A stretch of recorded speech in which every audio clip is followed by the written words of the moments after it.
আপোনা হব মহামহন্ত সৰ্বজানন্তা পৰমাত্মা আৰু জীৱ আত্মা পৰমাত্মা ৰূপী প্ৰভু ভগৱন্ত ঈশ্বৰ কৃষ্ণ দেৱৰ কৃপাৰ বশত আমি জীৱবিলাকে চাৰিটি ভাগত বিভক্ত হৈ এই মায়াময় সংসাৰখনত বৰ্তি আছো। এই চাৰিমুঠি জীৱ হ'ল শাস্ত্ৰই কৈছে চেদজ অন্দজ উদ্ভিদজ আৰু জৰায়ুজ। আৰু সহজতে যদি আমি চিন্তা কৰোঁ ইয়াক কোৱা হয় উৰণ বুৰণ গজন আৰু ভ্ৰমণ। এয়া হ'ল চাৰিমুঠি জীৱ। এই চাৰিমুঠি জীৱ ভিতৰত শাস্ত্ৰই সিদ্ধান্ত দিছে শ্ৰেষ্ঠতম জীৱ বুলি মনুষ্য নামৰ শৰীৰত প্ৰৱেশ হৈ থকা জীৱ, অৰ্থাৎ আমি সমস্ত জনাকে শ্ৰেষ্ঠতম জীৱ বুলি প্ৰশংসা কৰিছে। কোনে? শাস্ত্ৰই। কিয় প্ৰশংসা কৰিছে? কাৰণ চাৰিমুঠি জীৱৰ ভিতৰত উৰণ বুৰণ গজন এই তিনিমুঠি জীৱ জ্ঞান আৰু বিবেক নামৰ দুটা বস্তু নাই। কিন্তু পঞ্চভূতি ২৪টি তত্ত্বৰে গঠিত মনুষ্য নামৰ শৰীৰটোত প্ৰৱেশ হোৱা জীৱৰ লগত এই দুটা উত্তম বস্তু আছে, জ্ঞান আৰু বিবেক। সেইকাৰণে মনুষ্যক শাস্ত্ৰই শ্ৰেষ্ঠ জীৱ বুলি প্ৰশংসা কৰিছে। কোনটো ভাল কোনটো বেয়া, শৰীৰৰ বাবে উত্তম আহাৰ কি, শৰীৰৰ বাবে উত্তম কৰ্ম কি, এই সংসাৰত বৰ্তি থাকিবৰ বাবে সকলোবিলাক কৰ্ম ধৰ্ম যদিও উত্তম কৰ্ম কি, যাক শাস্ত্ৰই উত্তম ধৰ্ম বুলি চিনাকি কৰি দিছে। আদি প্ৰত্যেকটো ভাৱনা ভাল বেয়া শুদ্ধ অশুদ্ধ আমি সমস্ত জনাই বিবেচনা কৰিব পাৰোঁ, কিন্তু বাকী তিনিমুঠি জীৱই এইটো কৰিব নোৱাৰে। কিয়নো তেৰা সমস্তৰ লগত জ্ঞান আৰু বিবেক নামৰ এই উত্তম বস্তু দুভাগ নাই। কিন্তু আমাৰ সৌভাগ্য যে আমাৰ লগত এই দুভাগ বস্তু বেছিকৈ আছে। এয়া ভগৱন্তৰ কৃপা। আৰু এই দুই ভাগী জ্ঞান আৰু বিবেক উত্তম বস্তুক শিৰোগত কৰি আমি চিন্তা কৰিলে বুজি পাম বৰহাৰপু মহাপুৰুষ মাধৱ গুৰুজনাৰ অপূৰ্ব সৃষ্টি নামঘোষা শাস্ত্ৰত সুন্দৰভাৱে উল্লেখ কৰি দিছে। ও ভাৰত পুৰাণ আদি যত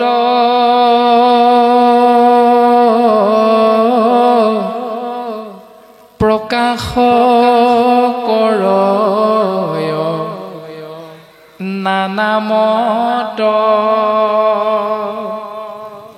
যত মহাজন খবৰ সভা মধ্যত পৰম আনন্দ ৰসময় কোটি সূৰ্য সম প্ৰকাশয় মহাভাগৱত নোহন্ত যাৱে বেকত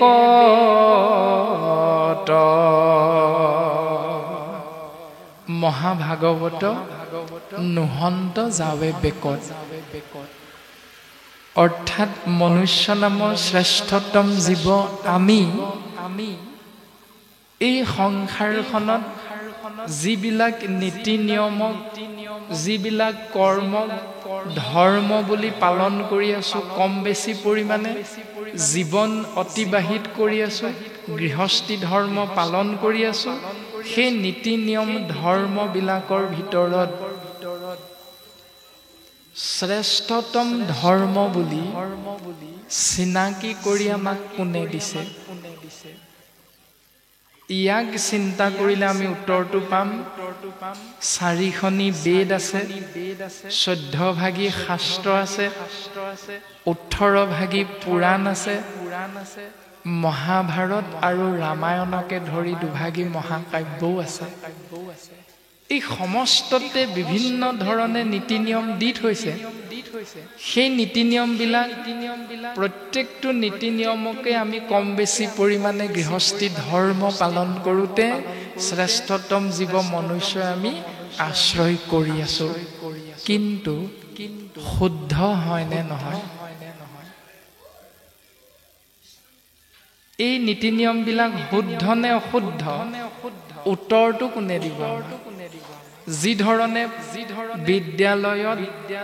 নাম লগাই লোৱাৰ পাছত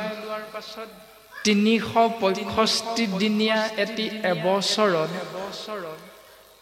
350 দিন মানৰ পাছত বছৰিকীয়া পৰীক্ষা এটা পাতে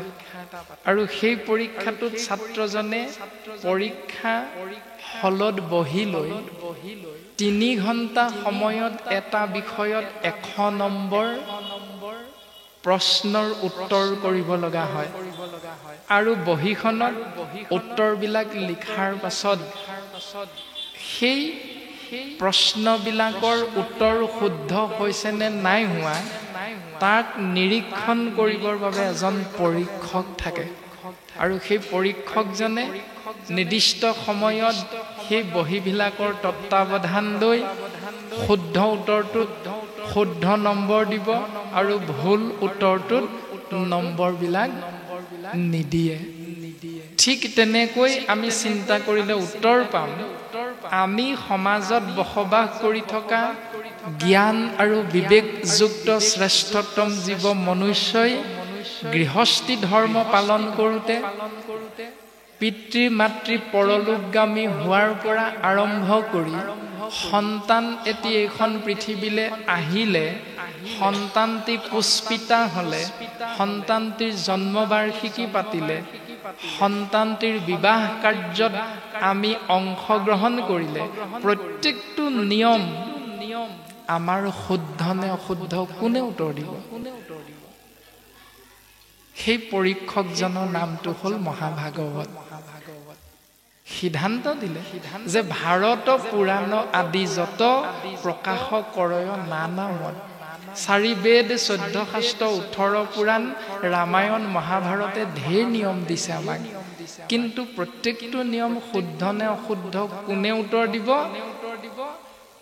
যত মহাজন খবৰ সভা মধ্যত যেতিয়ালৈকে এখন সভাত নিৰ্দিষ্ট বক্তা উপস্থিত নহয় তেতিয়ালৈকে সভাখনি মান্যতা সৌন্দৰ্যতা প্ৰকাশমান নহয় যেতিয়ালৈকে এখন সভাত পাত্ৰ মন্ত্ৰী সেনাপতিকে ধৰি বিভিন্ন ডাঙৰ ডাঙৰ বিষয়বাব লৈ থকা ব্যক্তিসকল আসনত উপবিষ্ট হৈ থাকিলেও ৰজাৰ আসনখন যদি শূন্য হৈ থাকে তেতিয়া আমি সেই সভাভাগীৰ নামটো কি বুলি ক'ম স্বাভাৱিকতে সকলোৱে কম সাধাৰণ সভা কিন্তু ৰজা যেতিয়া আসনত বহি দিব তেতিয়া আমি সাধাৰণ শব্দটো পূৰণ চিন দি সেই সাধাৰণ শব্দটোৰ বিপৰীতে আমি এটা শব্দ যোগ কৰিম ৰাজসভা কাৰণ ৰজা আছে ইয়াত আৰু গুৰুজন বস্তুৱে দৰ্শন কৰালে যত মহাজন খবৰ সভা মধ্যত ঠিক তেনেকৈ কোটি সূৰ্য সম প্ৰকাশ হয় কোটি কোটি সূৰ্যতকৈও অধিক পোহৰ দিব পৰা এই মহাভাগৱত শাস্ত্ৰ পৰম অমৃত ৰসযুক্ত এই মহাভাগৱতে যেতিয়ালৈকে আপুনি আমি বাস্তৱ পৃথিৱীখনত পালন কৰা নিয়মটো শুদ্ধ বুলি নকব তেতিয়ালৈকে আমাৰ নিয়মটো শুদ্ধ বুলি আমি মানি ল'ব নোৱাৰো পৰীক্ষকজন হ'ল মহাভাগৱত আৰু মাধৱ গুৰুজনে আমাক এনেকৈ সিদ্ধান্ত দিলে সমস্ত বেদান্ত সাৰ মহাভাগৱত শাস্ত্ৰ ইহাৰ অমৃত ৰস পায় পৰম সন্তোষে পান কৰিলে যিজনে তাৰ অন্যত্ৰ ৰসতৰ ৰতি নাই এইটো আমি নিজক সুধিব লাগিব যে পৰম অমৃতময় ৰসযুক্ত সমস্ত বেদ বেদান্তৰ সাৰ মহাভাগৱত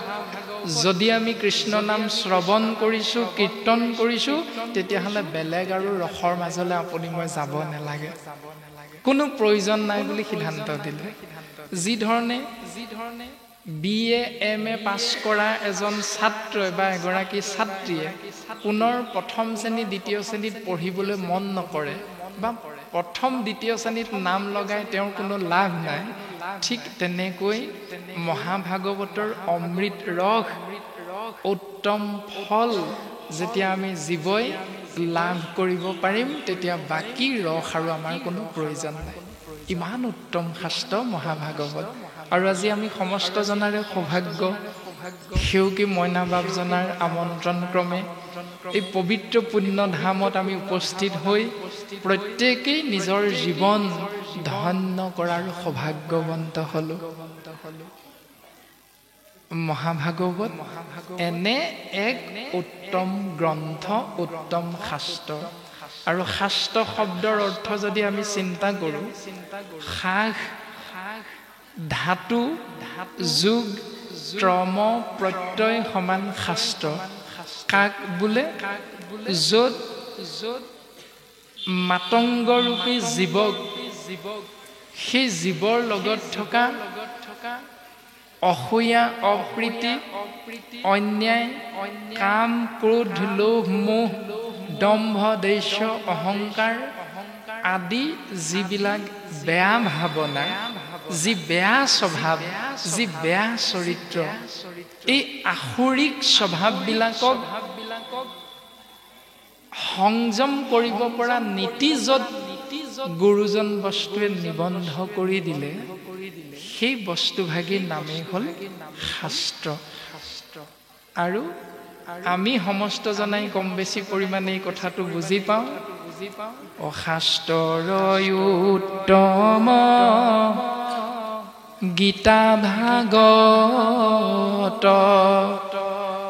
ধৰ্মৰ উত্তম নাম দেৱৰ উত্তম দৈৱকী নন্দন চৰণে কৰো প্ৰণাম এই তিনিটি উত্তম বস্তু আমাক পুনশ্চ দৰ্শন কৰালে যে সমস্ত শাস্ত্ৰৰ ভিতৰত উত্তম হ'ল গীতা ভাগৱত সমস্ত কৰ্ম ধৰ্মৰ ভিতৰত উত্তম হ'ল তেওঁৰে নাম যিজনা ৩৩ কোটি দেৱ দেৱতাৰ ভিতৰত উত্তম দৈৱকী নন্দন শ্ৰীকৃষ্ণ এই তিনিটি উত্তম বস্তুৰ লগত আমাক চিনাকি কৰাই দিলে আৰু এই তিনিটি উত্তম বস্তুৰ লগত আমি জীৱাত্মাবিলাক চিনাকি হলো কম বেছি পৰিমাণে প্ৰত্যেকে আমি বুজিবলৈ চেষ্টা কৰিলো কম বেছি পৰিমাণে প্ৰত্যেকে আমি বুজিব পৰাও হৈছো হয়তো আৰু ইয়াকে হিৰুগত কৰি আমি যদি চিন্তা কৰো তেতিয়াহ'লে বুজি পাম এই মহাভাগৱত শাস্ত্ৰ আৰম্ভ হৈছে পৰীক্ষিত নামৰ এটি জীৱা আত্মাৰ এটি ভুল কৰ্ম আশ্ৰয় কৰাৰ বাবে আৰু সেই ভুল কৰ্মৰ পৰা পৰিত্ৰাণ পাবলৈ সেই জীৱ আত্মাই যেতিয়া জ্ঞান আৰু বিবেকেৰে চিন্তা কৰিলে তেতিয়াই তেৰাই এজন পৰম বৈষ্ণৱৰ কৃপা লাভ হ'ল আৰু সেই পৰম বৈষ্ণৱজনাৰ নাম হ'ল মহামানী শুকগুৰু আৰু শুকগুৰুৰ কৃপাধন্য হলত পৰীক্ষিত নামৰ জীৱ আত্মাই সেই শুকগুৰুৰ চৰণ কমলত জীৱৰ কল্যাণৰ অৰ্থে মনৰ ভাৱনা প্ৰশ্ন আকাৰে প্ৰকাশ কৰিছে অৰ্থাৎ ভাগৱতৰ আৰম্ভণিৰ বিষয়বস্তু এনেধৰণে গুৰুজন বস্তু আমাক চিনাকি কৰি দিছে এৰা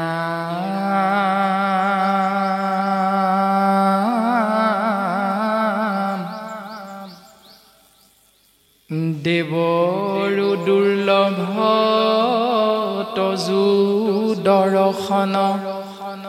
অন্তকালে পাইলো আমি আন হেতু নাই কৃষ্ণৰে হে কৃপা কিনো ভৃত প্ৰিয় স্বামী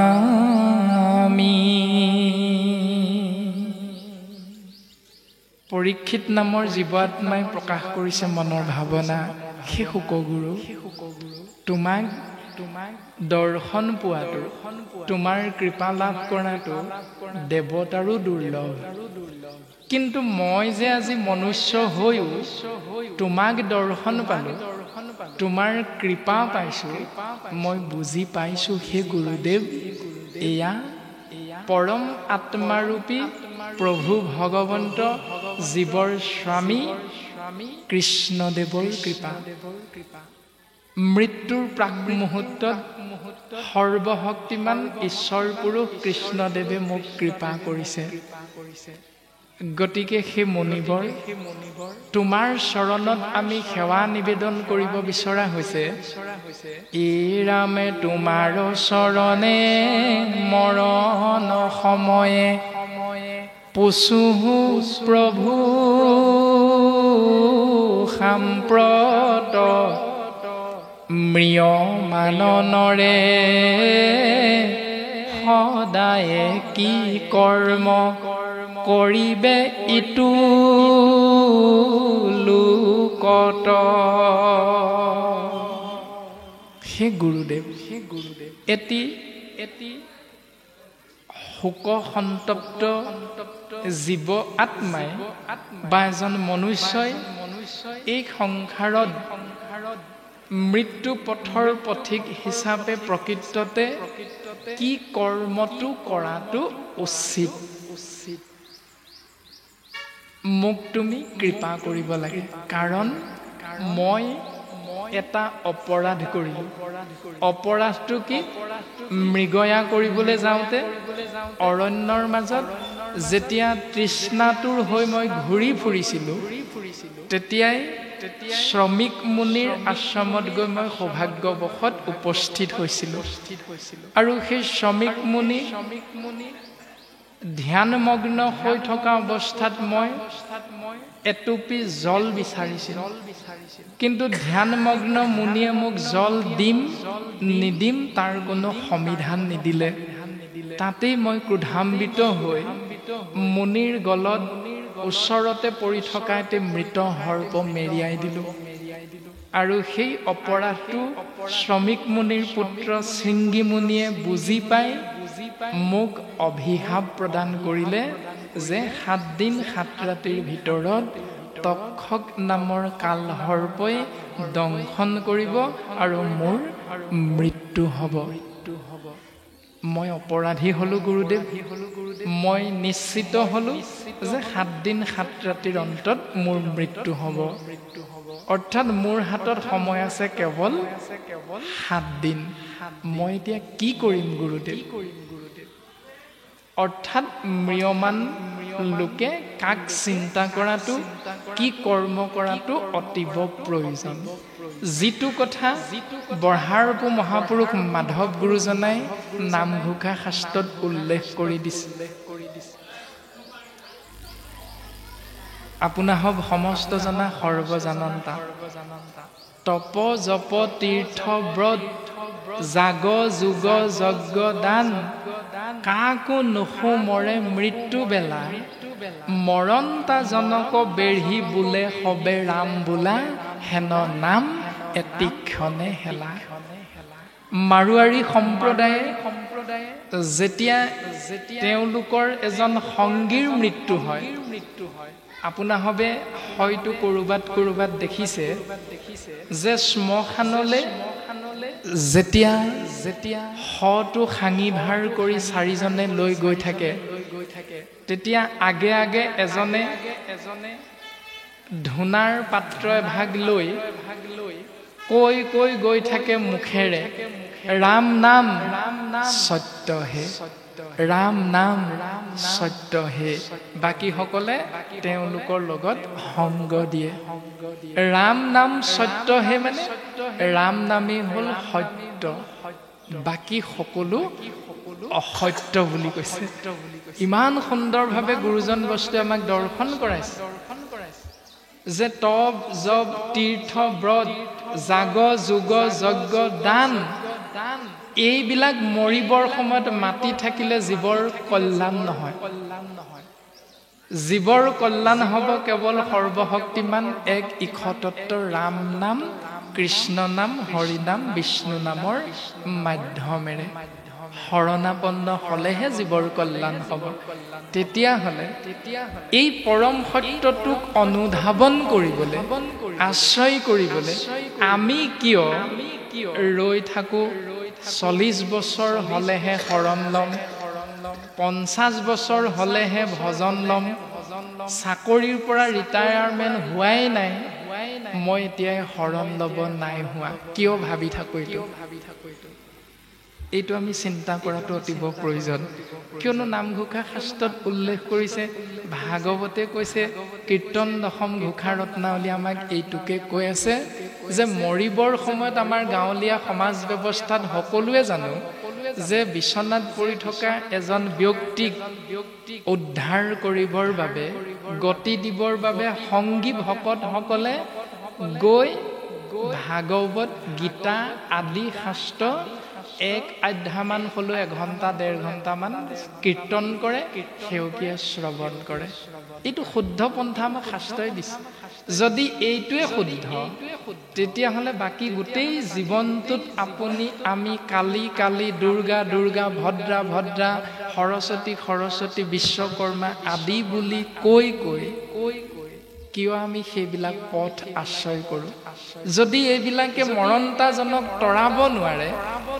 মৰিবৰ সময়ত যদি বুজি পাওঁ ৰাম নামেহে তৰাব, তেতিয়াহ'লে বাকীখিনিৰ মাজত আমি নিজকে কিয় আবদ্ধ কৰি ৰাখোঁ? এইটো হ'ল জ্ঞান আৰু বিবেকযুক্ত মনুষ্য, অৰ্থাৎ আমাৰ অজ্ঞানতা। এই অজ্ঞানতাৰ পৰা আমি মুকলি হ'ব লাগিব। আপোনাৰভাৱে জানে বৰ্তমান 2019-20 বৰ্ষতে কৰোণা মহামাৰী হৈছিল, আৰু তাৰ পাছৰ পৰাই হয়তো সমাজ ব্যৱস্থাত বৃদ্ধ দেউতাসকলৰ চকুৰ অপাৰেশ্যনটো বেছিকৈ হৈ আছে। হয়নে বাৰু? আপোনালোকে চাবচোন, গাঁৱত দেউতাসকলৰ চকুৰ অপাৰেশ্যন হৈ আছে। এই যে চকুৰ অপাৰেশ্যনটো হৈছে, কিয় হৈছে? তাৰমানে চকুত কেটেৰেক পৰি আছে, সেইকাৰণে সেই কেটেৰেক আঁতৰাই দি ফটফটীয়াকে দেখিব পৰাকৈ ডাক্তৰে সেই ব্যৱস্থাটো কৰি দিয়ে। যদি কেটেৰেকখন পৰি থাকে, ভাল বস্তুটো ভালকৈ মনিব নোৱাৰো। ঠিক তেনেকৈ বাকী যিমানবিলাক শাস্ত্ৰ আছে,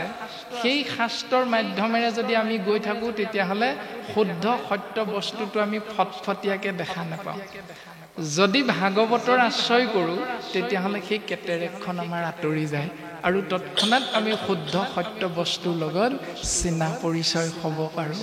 এই ব্যৱস্থাটো গুৰুজনে আমাক কৰি দিলে, আৰু তাকেই মহামানী শুকগুৰুৱে সুধিছে, ৰাম তোমাৰ চৰণে মৰণ সময়ে পুছুহু প্ৰভু সাম্প্ৰত, মৃয়মাননৰে সদায়ে কি কৰ্ম কৰিবে ইটো লোকত এই সংসাৰত ম্ৰিয়মান নৰে কি কৰিব লাগে এই ৰাম কাহাক শুনিবে কাহাক জপিবে কাহাক স্মৰিবে নৰে ভজিবাৰ যোগ্য কোনবা দেৱতা কহিও ইটো সত্তৰে কি শুনিব লাগিব কাক চিন্তা কৰিব লাগিব কাক স্মৰণ কৰিব লাগিব কাক ভাবিব লাগিব কাৰ চৰণলৈ যাব লাগিব প্ৰত্যেকটো প্ৰশ্নৰ উত্তৰ তুমি আজি মোক দিব লাগে কিয়নো মই 7 দিনৰ অন্তত মোৰ মৃত্যু হ'ব নিশ্চিত মোৰ মৃত্যু হ'ব আৰু আমাৰো মৃত্যু 7 দিনতে আমাৰো জন্ম 7 দিনতে অৰ্থাৎ আমি মনুষ্য নামৰ জীৱৰো আয়ুস মাত্ৰ 7 দিন দেও সোম মংগল বুধ বৃহস্পতি শুক্ৰ শনি এই 7 দিনতেই মাতৃগৰ্ভৰ পৰা আহি পৃথিৱীত অৱস্থান কৰিলোঁ এই 7 দিনৰে কোনোবা এটা দিনত আমি যামগৈ আমাৰো পৰীক্ষিতৰ লগত সমানেই আয়ুস যদি আমি 50 বছৰীয়া ডাঙৰ বুলি ভাবোঁ যদি আমি 90 বছৰীয়া তোমাতকৈ 20 বছৰ ডাঙৰ বুলি ভাবোঁ আমি তোমাতকৈ 30 বছৰ ডাঙৰ বুলি ভাবোঁ এইবিলাক হ'ল অজ্ঞানতা এইবিলাকেই হ'ল ঈশ্বৰৰ মায়া গতিকে আমি থাকিম 7 দিন আয়ু 7 দিন এই 7 দিনতে আমি তৰি যাব পাৰিম কাক স্মৰণ কৰিলে কাক ভাবিলে কি কথা শুনিলে এই প্ৰশ্নৰ উত্তৰ পৰীক্ষিতে জানিব বিচাৰিছে আৰু মহামণি শুক গুৰুৱে উত্তৰ প্ৰদান কৰিছে এৰা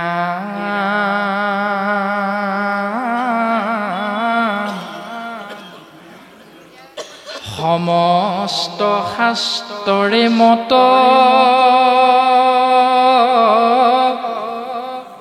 বেদ বেদান্তৰু তত্ত্ব কৃষ্ণে হে পৰম ইষ্ট দেৱ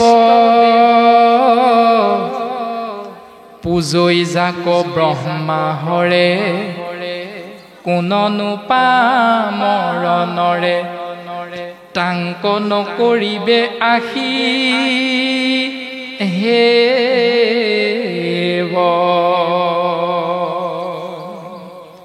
হে ৰাজন পৰীক্ষিত তুমি শুনা সমস্ত শাস্ত্ৰৰে মত হ'ল এটা সেই মতটো কি কৃষ্ণই হ'ল জীৱৰ পৰম ইষ্টদেৱ সকলো শাস্ত্ৰৰ মতটো হ'ল কৃষ্ণই হ'ল সমস্ত জীৱৰ ভজনীয় দেৱ উপাস্য তত্ত্ব বেদ বেদান্তৰো মত আৰু এৰাৰ চৰণ কমলত কোনে কোনে সেৱা কৰি থাকে জানানে পূজৈ যাক ব্ৰহ্মা হৰে প্ৰজাপতি ব্ৰহ্মা আৰু সংহাৰকৰ্তা শিৱ এই দুয়োজনায়ো সেই পৰম ব্ৰহ্ম সৰ্বশক্তিমান কৃষ্ণ তত্ত্বৰ চৰণ কমল চিন্তা কৰি থাকে তেতিয়াহ'লে কোননো পামৰণৰে সেইজননো কেনেকুৱা পাপী মনুষ্য যিজনে সেইজন ঈশ্বৰক সেৱা নকৰে এতিয়া আমি এইটো নিজক ক'ব লাগে কিয়নো ভাগৱত দৰ্শন সমাজ কেন্দ্ৰিক নহয় ভাগৱত দৰ্শন ব্যক্তি কেন্দ্ৰিক নহয় অৰ্থাৎ আমাৰ বাস্তৱসন্মত পৃথিৱীখনত ভক্তিৰ পঢ়াশালী ঢেৰ আছে পঢ়াশালী কেইভাগী নাম আপোনাসৱৰ জ্ঞাত যে শ্ৰীমন্ত শংকৰদেৱ সংঘ এভাগী ভক্তিৰ পঢ়াশালী এক শৰণ নাম ধৰ্ম সমাজ এভাগ ভক্তিৰ পঢ়াশালী সত্ৰ মহাপুৰুষীয়া সমাজ এভাগ ভক্তিৰ পঢ়াশালী ভাগৱতী সমাজ এভাগ ভক্তিৰ পঢ়াশালী বামুণীয়া পন্থ এভাগ ভক্তিৰ পঢ়াশালী কিন্তু শাস্ত্ৰই এই বুলি ক'তো কোৱা নাই শ্ৰীমন্ত শংকৰদেৱ সংঘ নামৰ ভক্তিৰ পঢ়াশালী ভাগীত নামটো লগাই লোৱা পোনে পোনে বৈকুণ্ঠলৈ জখলাডালত তোমালোককহে লৈ অনা হ'ব বাকীসকলক অনা নহ'ব এই বুলি ক'তো লিখা নাই এই বুলিও কোৱা নাই ভাগৱতী সমাজত নামটো লগাই লোৱা বাকী সকলক বৈকুণ্ঠলৈ অনা নহ'ব ভাগৱতী সমাজত নাম লগালেহে বৈকুণ্ঠলৈ অনা হ'ব এই বুলিও কোৱা নাই অৰ্থাৎ ভাগৱত দৰ্শন সমাজকেন্দ্ৰিক নহয় দ্বিতীয়তে ক'লে ভাগৱত দৰ্শন ব্যক্তিকেন্দ্ৰিক নহয় অৰ্থাৎ জন্ম যাইতে শূদ্ৰ সংস্কাৰতে দ্বিজ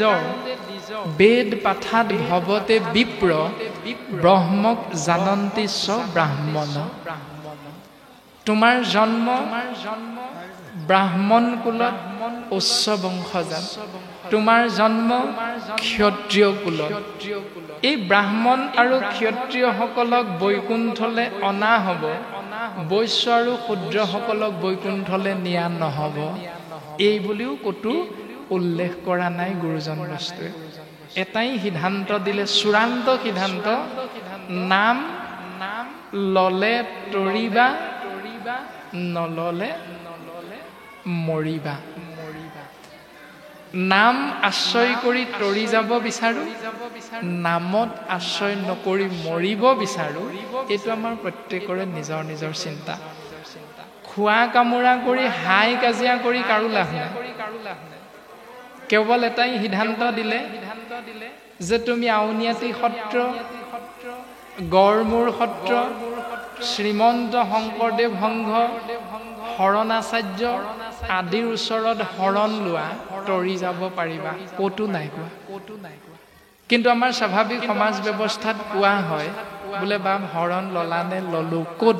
বোলে আউনীআটী সত্ৰত বোলে বাপ শৰণ ললো বোলে ক'ত শ্ৰীমন্ত শংকৰদেৱ সংঘত শাস্ত্ৰতটো ক'তো এজোকা পদেও কোৱা নাই এজোকা ঘোষাচন্দই কোৱা নাই ছবিচন্দ্ৰ দুলৰি লেছাৰী ক'তো কোৱা নাই এটাই সিদ্ধান্ত দিলে মাধৱ গুৰুজনাই নামঘোষা শাস্ত্ৰত এই ৰাম হৰিত শৰণ লয়াজি তুজন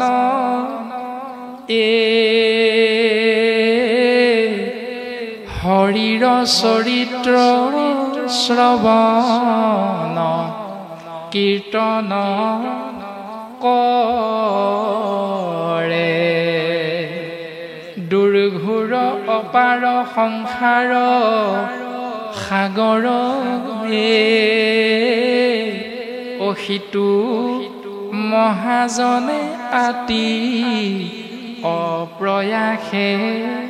তৰে এইটো চূড়ান্ত সিদ্ধান্ত দিলে যে সেই জীৱ তুমি শৰণ ল'বা শিৱত নাই কোৱা তুমি শৰণ ল'বা ব্ৰহ্মাত নাই কোৱা তুমি শৰণ ল'বা দুৰ্গা কালী ভদ্ৰা সৰস্বতী বিশ্বকৰ্মাত নাই কোৱা এটাই সিদ্ধান্ত দিলে হৰিত শৰণ লয়া যিটোজন তুমি শ্ৰীমন্ত শংকৰদেৱ সংঘত অন্তৰ্ভুক্ত হৈছা আমাৰ দৰকাৰ নাই তুমি বামুণীয়া পন্থত অন্তৰ্ভুক্তি হৈ আছা দৰকাৰ নাই সিদ্ধান্ত এটাই তুমি হৰিত শৰণ লোৱা যদি হৰি শৰণীয়া হলা তেতিয়াহ'লে তোমাৰ লাভ আছে এই লাভ কেইটিৰ বিষয়ে আমাক সিদ্ধান্ত দিছে খুব সুন্দৰভাৱে এৰা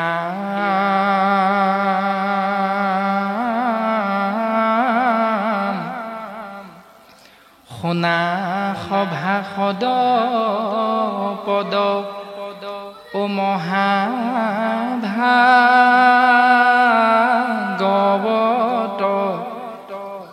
পুৰাণৰ সূৰ্য শাস্ত্ৰ শুনিও মহত্ব বাকীবিলাক 4 বেদ 14 শাস্ত্ৰ 17 পুৰাণতকৈ ভাগৱতক কিয় শ্ৰেষ্ঠ বুলি ক'লে ভাগৱতক কিয় মহন্ত পুৰাণ বুলি ক'লে ভাগৱতক কিয় সূৰ্য পুৰাণ বুলি ক'লে কাৰণ বাকীবিলাক পুৰাণত 2, 3, 4, 5, 6 লৈকে লক্ষণযুক্ত হৈ আছে একমাত্ৰ মহাভাগৱততেই 10টি লক্ষণ আছে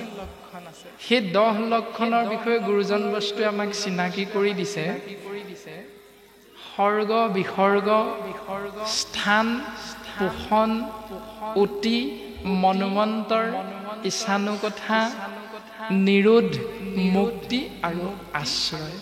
আৰু শেষৰ যিটি লক্ষণ আশ্ৰয় ইয়াক গুৰুজন বস্তুৱে হৰণ বুলি অতীৱ গুৰুত্ব প্ৰদান কৰিছে আশ্ৰয় মানে হৰণ অৰ্থাৎ পিতৃ মাতৃয়ে যি ধৰণে আমি চিন্তা কৰোঁ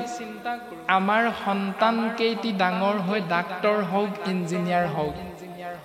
ডাক্তৰ ইঞ্জিনিয়াৰ হৈ নিজৰ ভৰিত নিজে থিয় দিয়ক মই যদি মহৰ গোৱাল আছিলোঁ মই যদি গৰু গোৱাল আছিলোঁ মই যদি কাৰোবাৰ ঘৰত হাজিৰা কৰি জীৱন অতিবাহিত কৰিছিলোঁ মোৰ পুত্ৰই বা মোৰ সন্তানে যাতে এনেকুৱা ব্যৱস্থাটোত পৰি দুৰ্ভোগ ভোগিব লগা নহয় সেইটো আমি প্ৰত্যেক পিতৃ মাতৃয়ে চিন্তা কৰোঁ আৰু চিন্তা কৰি কি কৰোঁ সাধ্য অনুসাৰে বিদ্যালয়খনত নামটো লগাই দিওঁ যদি বিদ্যালয়ত নামটো নলগাওঁ তাৰ আগতেই যদি 15 বছৰ বয়সীয়া আমাৰ সন্তানটো মৰি থাকে তেতিয়াহ'লে বিদ্যালয় শিক্ষকে কান্দিব নেকি নাকান্দে কিয়নো বিদ্যালয়ত সেই সন্তানটিৰ নামটো লগাই দিয়া নাই বিদ্যালয় অৰ্ধচুটি দিব নেকি নিদিয়ে কাৰণ বিদ্যালয়ৰ সন্তানটোৰ নাম লগোৱা নাই ঠিক তেনেকৈ ভগৱন্তৰ ভক্তিৰ পঢ়াশালীখনে হৰণ প্ৰক্ৰিয়াৰে নামটো লগোৱাৰ আগতেই যদি আমি এই সংসাৰ এৰিব লগা হয় তেতিয়াহ'লে ভগৱন্তই আমাৰ দায়িত্ব নলয় আমি 584 লক্ষ বাৰ এই মায়াময় সংসাৰত আহি বিভিন্ন জনিত অৱতৰণ কৰি কৰি দুখ কষ্ট ভোগ কৰিব লগা হয় সেইকাৰণে আমি সমস্ত জীৱৰ প্ৰতি কল্যাণ হোৱাকৈ গুৰুজন বস্তুৱে দৰ্শন কৰাইছে সেই সভাসদবৰ্গ এই উত্তম শাস্ত্ৰ মহাভাগৱতৰ কথা শুনাচোন ইয়াৰ মহত্ব প্ৰকাশ কৰিব বিচৰা হৈছে কিন্তু শুনিম কেনেকৈ শুনিম যেনেকে তেনেকে শুনিলেই হৈ যাব নেকি সিদ্ধান্ত দিলে এই ৰাম হুয়া এক শৰণ যিজনে শুনৈ আক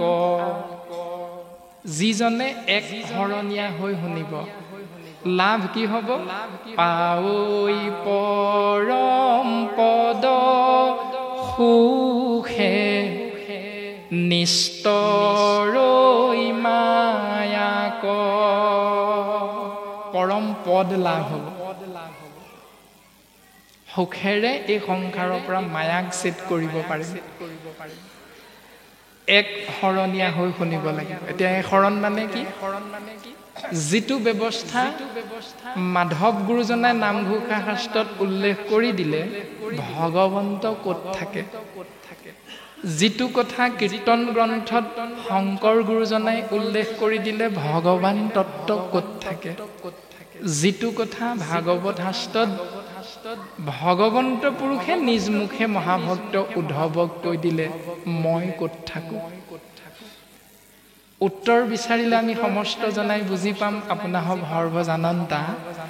ভগৱন্ত পুৰুষে উদ্ধৱক ক'লে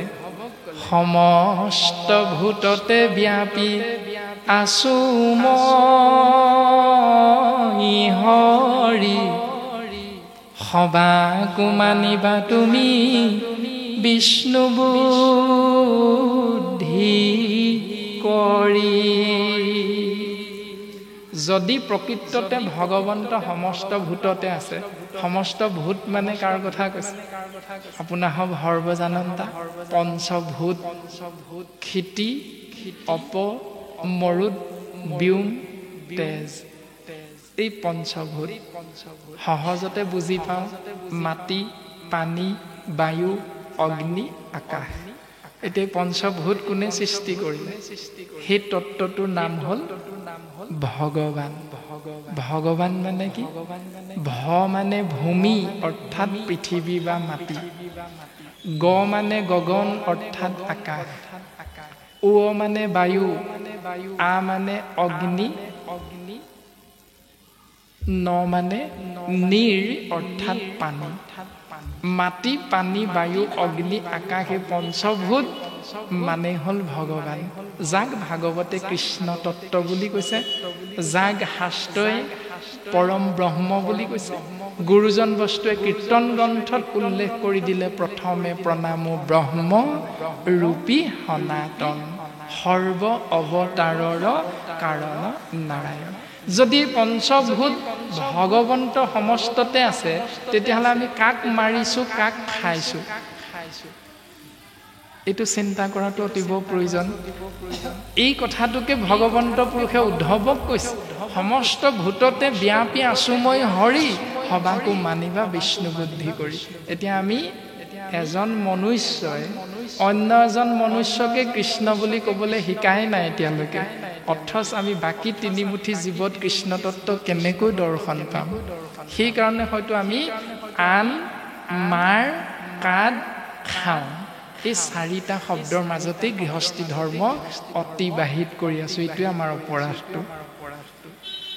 এনেকৈ ভগৱন্ত পুৰুষে উদ্ধৱক ক'লে, মই সমস্ততে আছো, তুমি সকলোকে বিষ্ণু জ্ঞান কৰিবলৈ শিকা। আৰু এই কথাটো দেৱঋষি নাৰদে যেতিয়া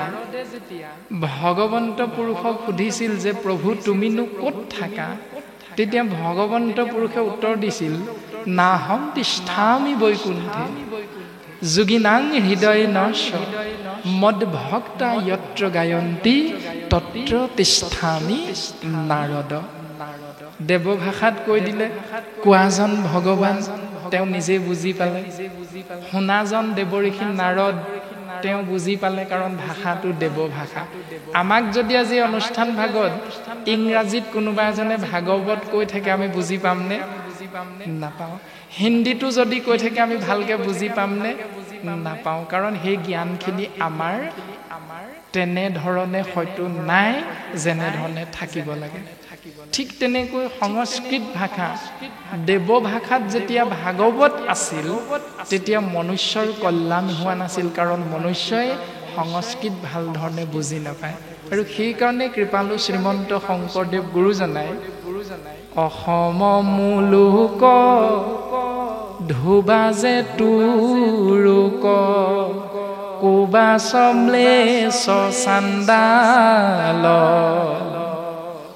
আহোম কছাৰী খাচী গাৰো মিৰি জবন কংক গোৱাল। 7 ৰাজ মাৰি এক ৰাজ কৰিছে যে কৃষ্ণ নাম লোৱা আনো পাপী যত কৃষ্ণ সেৱকৰ সংগত পবিত্ৰ হয়। যিমান পাপী নহওক, যিমান অন্ত্যজাতি নহওক, এক কৃষ্ণদেৱৰ সেৱকৰ সংগত যদি উপস্থিত হয়, সেই জীৱৰ কল্যাণ হ'ব। তাৰ পাছতো আমি সমাজত কেৱল খোৱা কামোৰা, কিন্তু পঢ়ি আছো ভাগৱত, শুনি আছো ভাগৱত, কিন্তু সমাজৰ নিয়ম তাৰ বিপৰীত ধৰণে পালন কৰি আছো। আৰু গুৰুজন বস্তুৱে সমস্ত জীৱৰ কল্যাণ হোৱাকৈ কীৰ্তন গ্ৰন্থত কৈ দিলে। নাৰদৰ কৃষ্ণ দৰ্শন এই অধ্যায়টিত কৈছে, ও নাৰদত বিষ্ণু আচন্ত কৈ বৈকুণ্ঠ তুমই নাথাকো ৰৈ যোগীৰো হিয়া এৰি সমুদায় থাকো ভকতৰ কীৰ্তন চাই। যদি প্ৰকৃততে ভগৱন্ত তাতেই থাকে, য'ত একান্ত ভকত হবে নিৰ্গুণ কৃষ্ণৰ গুণ গাৱে সদা বসিয়া যথা। বৈকুণ্ঠকো পৰিহৰি যোগীৰো হৃদয় এৰি থাকা হৰি সাক্ষাতে তথা। ভগৱন্ত তাত থাকে য'ত একান্ত ভকতে তেওঁৰ নাম লৈ থাকে। এতিয়া একান্ত মানে কি? এক হৰণীয়া ব্যৱস্থা, এক যুগ অন্ত সমান একান্ত, যাৰ আৰম্ভণি একতে, যাৰ পৰিসমাপ্তি একতে। কান্ত, কান্ত শব্দটোৰ অৰ্থ হ'ল স্বামী। সহজতে যদি বুজিবলৈ চেষ্টা কৰোঁ, এই যৌৱন প্ৰাপ্ত হৈ থাকোঁতে এজন ডেকা ল'ৰাই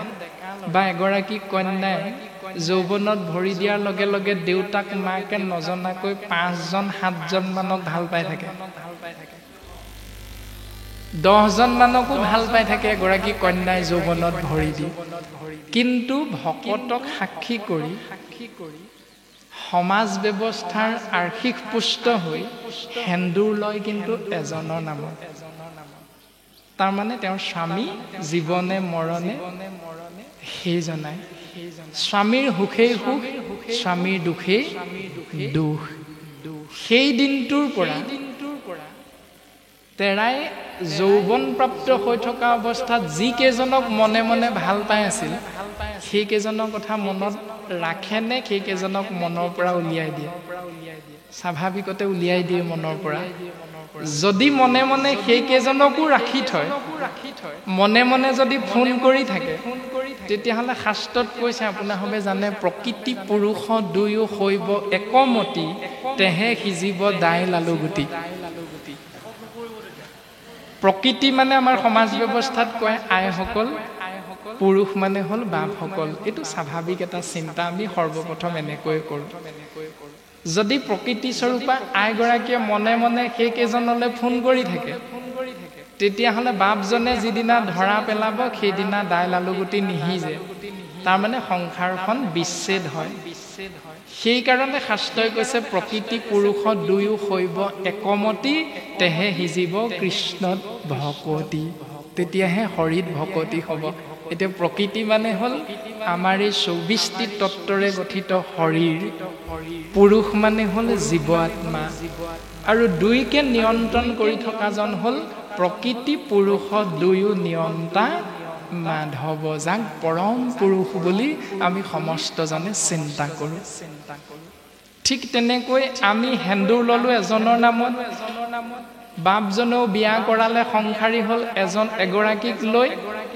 যদি আমি দুইজনৰ মনৰ মিল হয় তেতিয়াহ'লে সংসাৰ সুখৰ হয় ঠিক তেনেকৈ আমি ছাত্ৰ অৱস্থাত বা চাকৰি বাকৰি নাপাই আমি এখন দোকান দি থাকোঁতে দোকানখনত গৈ হয়তো আমি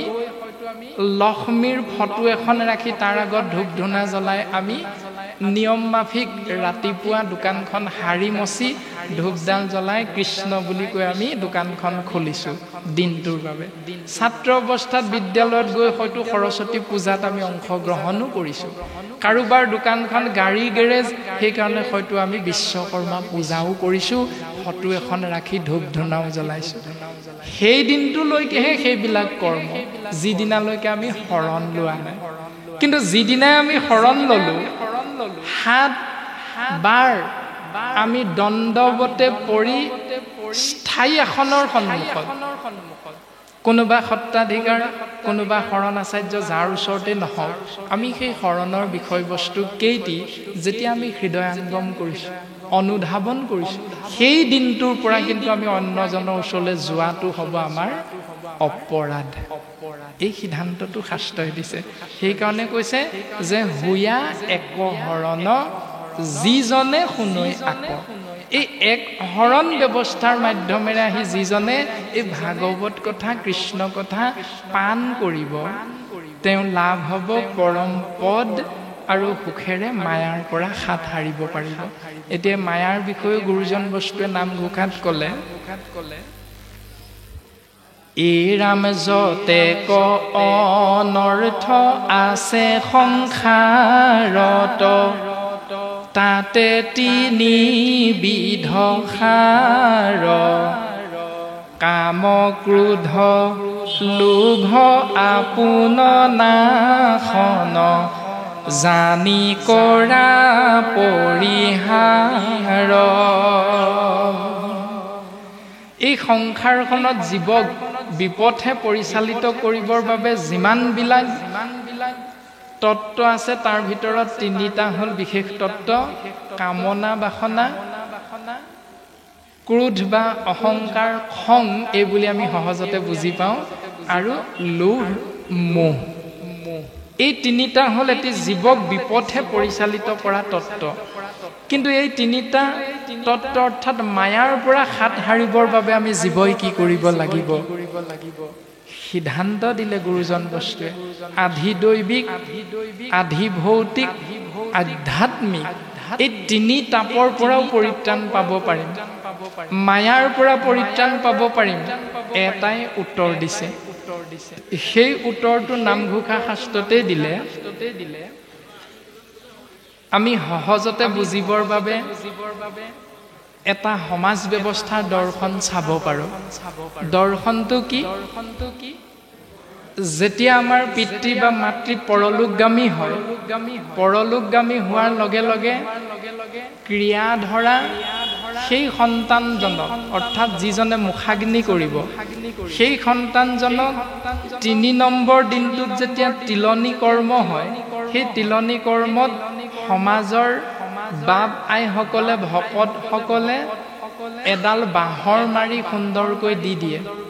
সেই বাঁহৰ মাৰিডালৰ নামটো ধৰ্মদণ্ড বুলি কয়। আৰু তাত এটা মূৰত হয় সৰুকৈ গজাল এটা মাৰি দিয়ে, নহয় পুৰণা কটাৰী এখনৰ আধা ছিগা অংশটো তাত গুজি দিয়ে, নহয় ধান কটা কাঁচি এখন আধা ছিগা হ'লেও তাত গুজ মাৰি দিয়ে এটা মূৰত। তাৰ মানে এই যদি দণ্ডডাল লৈ থাকে হাতত, তেতিয়া একাদশ দিৱসলৈকে, অৰ্থাৎ 10 নম্বৰ দিনটোত যি দশপিণ্ডৰ ব্যৱস্থাটো আছে, সেই দিনটোলৈকে ভূত প্ৰেত পিশাচ আদিবিলাকে, অপশক্তিবিলাকে সেই সন্তানক অপকাৰ কৰিব নোৱাৰে। এই ব্যৱস্থাটো আমাৰ সমাজত প্ৰচলিত। কিন্তু নামঘোষা শাস্ত্ৰত সিদ্ধান্ত দিলে, ৰাম কৃষ্ণ নাম অভেদ কবচ সদায় যিটো পিন্ধয়,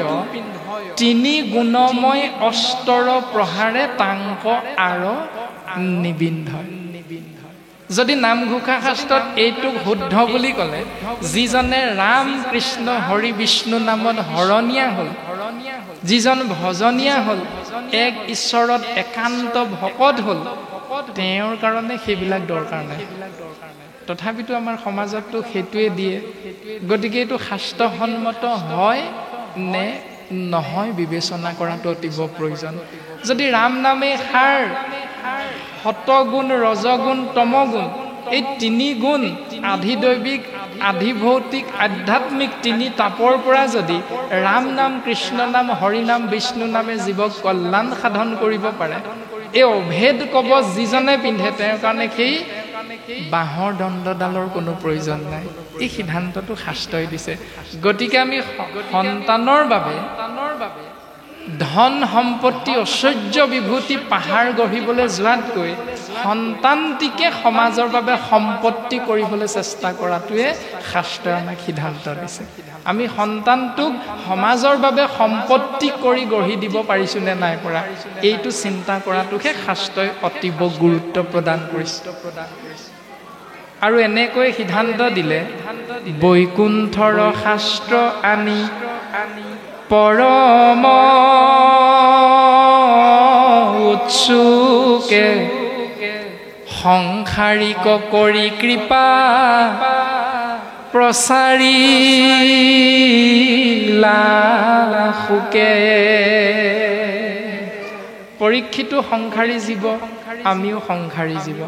পৰীক্ষিতেও 7 দিন 7 ৰাতি কৃষ্ণ কথা শুনিছিল কেৱল পানী সেৱন কৰি কৰি, 7 দিন 7 ৰাতি। কিন্তু আমি কলিৰ মনুষ্য, আমি ইমান সময় পানী গ্ৰহণ কৰি কৰি জীয়াই থাকিব নোৱাৰোঁ। সেইকাৰণে আমি মাজে মধ্যে আহাৰ অকণমান শৰীৰটোৰ সুস্থ কৰি ৰাখিবৰ বাবে গ্ৰহণ কৰোঁ। কিন্তু যিকণ সময় শুনিম, সেইকণেই যদি আমি এশৰণীয়া ব্যৱস্থাৰে শুনো, তেতিয়াহ'লে জীৱৰ তাতো কল্যাণ হ'ব বুলি শাস্ত্ৰই সিদ্ধান্ত দিছে। 2 নম্বৰতে আমি চিন্তা কৰিব লাগিব যে 7 দিন 7 ৰাতি ভাগৱত অনুষ্ঠান কৰোঁ, 4 দিন 4 ৰাতি ভাগৱত অনুষ্ঠান কৰোঁ। সেই 4 দিনীয়া 7 দিনীয়া ভাগৱত অনুষ্ঠান কৰি গোটেই 7 দিন আমি বইল সিদ্ধ গ্ৰহণ কৰোঁ। কিন্তু বাকী 357-58 দিনমান কেৱল মাছ মাংস অৰ্থাৎ ৰক্তৰঞ্জিত আহাৰেই খাই থাকোঁ। জীৱৰ কিবা লাভ হ'বনে? একো নহয়। এই দৰ্শনটো শাস্ত্ৰই আমাক দিছে। যদি পাৰা তুমি গোটেই 365 দিনেই সাত্বিক আহাৰ খোৱা, কেৱল 7 দিন কিয়, কেৱল এদিন কিয়? ৰক্তৰঞ্জিত আহাৰে জীৱৰ কল্যাণ সাধন নকৰে। কিন্তু আমাৰ সমাজততো সেইটোৱে চলি আছে। আৰু গুৰুজন বস্তুৱে দৰ্শন কৰাইছে, পৰীক্ষিত নামৰ সাংসাৰিক জীৱ কৃপা কৰি দিলে 7 দিন 7 ৰাতিৰ অন্তত পৰীক্ষিতৰ মোক্ষ প্ৰাপ্তি হ'ল আৰু এই মোক্ষ প্ৰাপ্তি হোৱা পৰম দৰ্শনটো হে জীৱ জানি বুজি লৈ একচিতে নিতে নিতে শুনা কৃষ্ণ কথা বুলি কৈছে এতিয়া আমি নিতে নিতে কৃষ্ণ কথা শুনিছোনে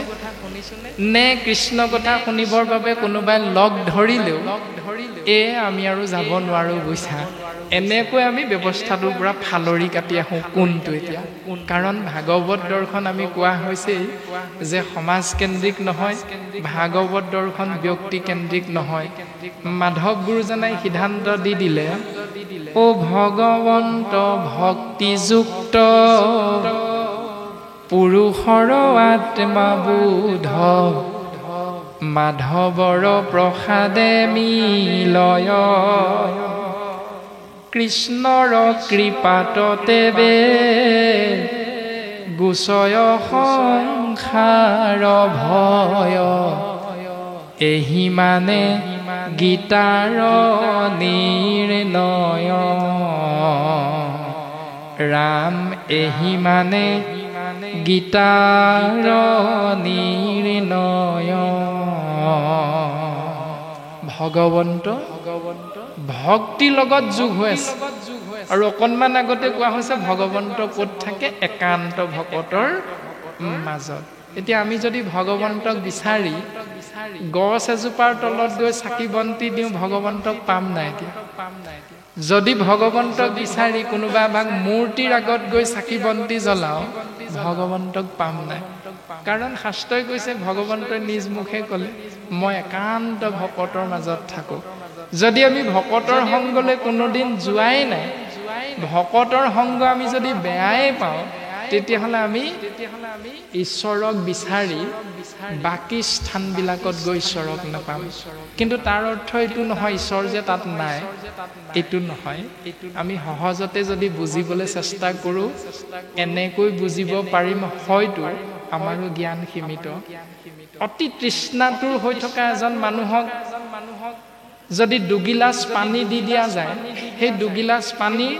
এগিলাচ যদি অপৰিষ্কাৰ লেতেৰা পানী গোন্ধ ওলাই থকা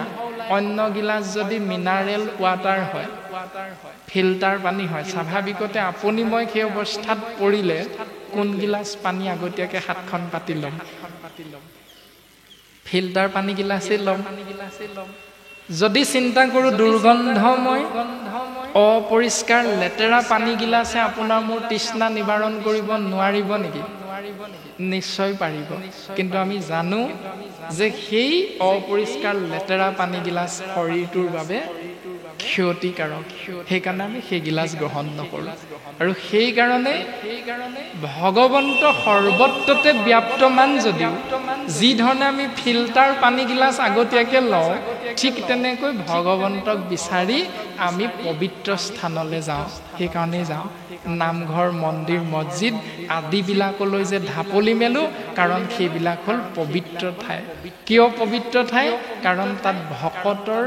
পদধূলা পৰে তাত ভকত প্ৰকাশমান হৈ থাকে ভকত যি থানে থাকে সেহি পুণ্যভূমি বুলি শাস্ত্ৰই সিদ্ধান্ত দিছে গতিকে সেই পুণ্যভূমি ভকতৰ স্থান নামঘৰ মন্দিৰ মছজিদলৈ আমি সেইকাৰণে স্বাভাৱিকতে ঢাপলি মেলো এতিয়া সিদ্ধান্ত দিলে জানি লৈ বুজি লৈ একচিতে কৃষ্ণ কথা শুনা বুলি আমাক সিদ্ধান্ত দিছে এই ৰাম বিজুলী চমক যেন জীৱন অথিৰ কৈতকে তীক্ষ্ণে পৰে ইহেন শৰীৰ আকাশ মাৰ্গত যেতিয়া গাজনি ঢেৰেকনি বিজুলী মাৰে আমি খুব বেছি 1 ছেকেণ্ড মানহে পোহৰটো দেখোঁ তাৰ পাছত নাইকিয়া হৈ যায় মনুষ্য জীৱনটো তেনেকুৱাই ক'ত কোন মুহূৰ্তত আমাৰ শৰীৰ এৰি জীৱ আত্মা ওলাই গুচি যাব আমি কোনেও ক'ব নোৱাৰোঁ এইখিনিত কথা কৈ থাকোঁতে হয়তো প্ৰাণজিৎ নামৰ শৰীৰটো হঠাৎ ঢলি পৰিব পাৰে এইখিনিত কৃষ্ণ কথা শুনি থাকোঁতেও হয়তো ইয়াৰ মাজৰে কোনোবা এজন ঢলি পৰিব পাৰে কোনেও নাজানো আমি কিমান দিন জীয়াই থাকিম কিমান সময় জীয়াই থাকিম সেইকাৰণে শাস্ত্ৰই সিদ্ধান্ত দিছে প্ৰাণ বন্ধু কৃষ্ণৰ চৰণে দিয়া চিত্ত কৃষ্ণ গুণ নাম ইহে পৰলোক বিত্ত জীৱৰ প্ৰাণ বন্ধু হ'ল কেৱল কৃষ্ণ আৰু আমাৰ বন্ধু হ'ল কোনোবা শইকীয়া দত্ত কলিতা আদি এজন কিন্তু শাস্ত্ৰই কৈছে সেই জীৱ তোমাৰ বন্ধু কেৱল কৃষ্ণ তত্ত্ব তেওঁকেই চিন্তা কৰা তেওঁকেই ভাবা তেওঁ চৰণতে শৰণ গ্ৰহণ কৰা আৰু এই ব্যৱস্থাৰ মাধ্যমেৰে তুমি যদি আগবাঢ়িব বিচাৰা তেতিয়াহ'লে ইহকাল পৰকাল অনন্ত কালৰ বাবে তুমি ঈশ্বৰৰ কৃপা লাভ কৰিবা এতিয়া আমি দৌৰো কোনটোৰ পাছত মহাত্মা গান্ধী মাৰ্কা থকা সেই কাগজ খিলাৰ পাছত দৌৰো ৰাতিপুৱা শুই উঠি ব্ৰহ্মাৰ চাৰিখন মুখেৰে তিনিবাৰ পাতকে বিচাৰ কৰি ব্ৰহ্মাদেৱে এটাই পালে চাৰি বেদ 14 শাস্ত্ৰ 18 পুৰাণ ব্ৰহ্মাদেৱে বিচাৰিয়া পাইলে হৰি নাম এটা আমাৰ মুখ কেখন আমাৰটো এখনহে আমি এটা এখনে ভাগৱত পঢ়িয়ে শেষ কৰিব নোৱাৰো নামঘোষা ভাগিৰ অৰ্থকে বুজি শেষ কৰিব নোৱাৰো তেতিয়াহ'লে সেই নীতি নিয়মখিনি কৰি কেনেকৈ শেষ কৰিব পাৰিম সেইটো আমি চিন্তা কৰাটো অতীৱ প্ৰয়োজন কিন্তু আমাৰো মুখ চাৰিখন ব্ৰহ্মাৰ যি ধৰণে চাৰিটা মূৰ চাৰিখন মুখ আমাৰো কিন্তু চাৰিখন মুখ আছে বাক্য মন মুখ কৰ্ণ এই চাৰিখন মুখেৰে কৃষ্ণ নাম আশ্ৰয় কৰিবলৈ কৈছে আমি মুখখনে কেৱল এই পচা শৰীৰটোৰ বাবে কেৱল আমি আহাৰ খাই থাকোঁ সেই আহাৰো আমাৰ বাছ বিচাৰ নাই কেৱল খাব লাগে আনিব লাগে মাৰিব লাগে কাটিব লাগে এইটো আমাৰ ব্যৱস্থা 1 নম্বৰ 2 নম্বৰতে মুখেৰে যিখিনি কথা কওঁ এই কথাখিনিত আমাৰ কেৱল আনৰ অন্যায় পৰচৰ্চা পৰনিন্দা এইটোৱে অগ্ৰাধিকাৰ পায় দ্বিতীয়তে কাণখনে আমি কেৱল কৃষ্ণ কথাৰ বিপৰীতে বেলেগ কথা শুনিবলৈহে অতীব আমি ব্যৱহাৰ কৰোঁ কাণখনক 3 নম্বৰতে মনটোক ব্যৱহাৰ কৰোঁ কেৱল জল্পনা কল্পনা কেৱল ধন টকা পইচা মাটি সম্পত্তি কিন্তু শাস্ত্ৰই কৈছে কায় বাক্য মন চিত সুদৃঢ় বিশ্বাসে কেৱল এক উপাস্য তত্ত্ব কৃষ্ণৰ নাম আশ্ৰয় কৰা ও জানি হৰি ভকতিত তেজিও আলাখ আউৰ কি মনুষ্য হইবা এৰাই তু আখ সেই জীৱ এই পৰম সত্যটো অনুধাৱন কৰি জানি বুজি লৈ কেৱল হৰি ভক্তি পৰায়ণ হোৱা কিয়নো দ্বিতীয়বাৰৰ বাবে মনুষ্য জন্ম পাবা নে নোপোৱা তাৰ কোনো গেৰাণ্টি নাই এতিয়া মনুষ্য জন্মটো উত্তম পাত্ৰ বুলি